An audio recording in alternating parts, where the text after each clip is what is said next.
That's right, I'm back talking about the thing you all love the most, cyberpunk cinema. Obviously, by now you all know that I really mean Japanese cyberpunk cinema, you know, the good stuff. Anyway, today I want to do a brief video just talking about something I've always found pretty neat about this genre.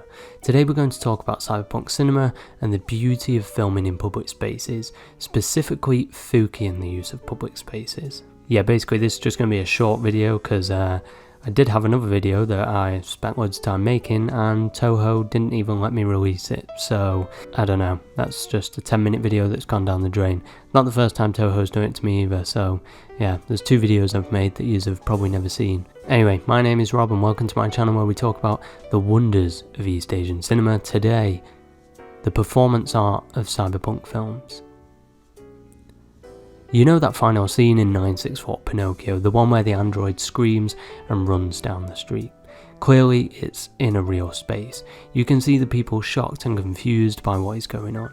You can feel the filmic space being disrupted by the presence of real life.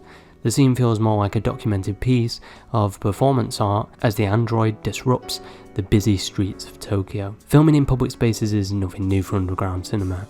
It's often both a necessity and a stylistic choice. Underground cinema in Japan has often utilised public spaces as well. A film like Wakamatsu's Shinjuku Mad makes good use of this, as the actors disrupt a subway, but I think it seems to add an interesting layer when it happens in the underground cyberpunk films of Japan. In 1980s Japan, underground filmmakers began to delve into science fiction. With minimal budgets and limited options, the films were often set in the near future and had a light science fiction element. Furthermore, Japan at the time was experiencing huge economic growth due to its growing dominance of the tech market. Hence, Japan became, to many, a city of the future, which is why we see Asian iconography appear in films like Blade Runner. The underground filmmakers began to reflect the societal anxieties of this growing economic boom that was happening in Japan. This growing rat race for money and the growing stress and pressure to succeed under this new capitalistic system that was becoming so dominant in Japan. So when these films begin to disrupt real-life streets or subway stations, it feels like the film is physically making a statement by creating chaos in these spaces that represent the very thing they're responding to.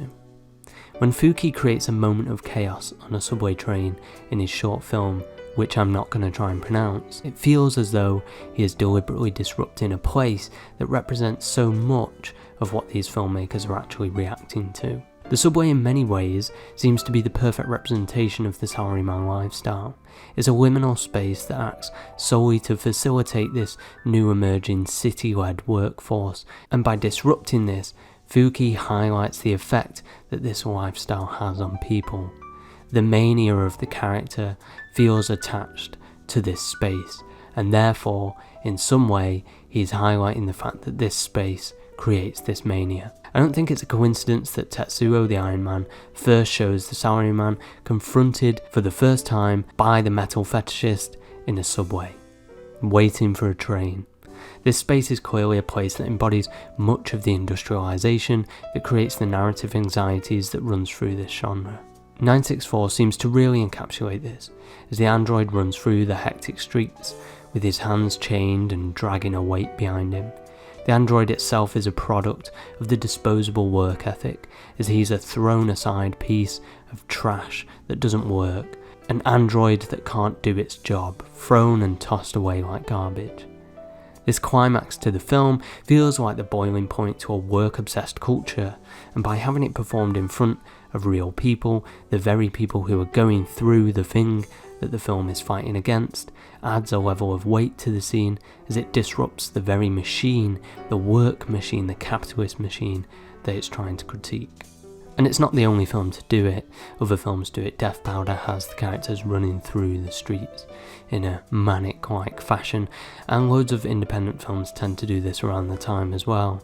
I think it's always interesting when films interact with the real world, and I think it adds a really interesting layer to these cyberpunk films.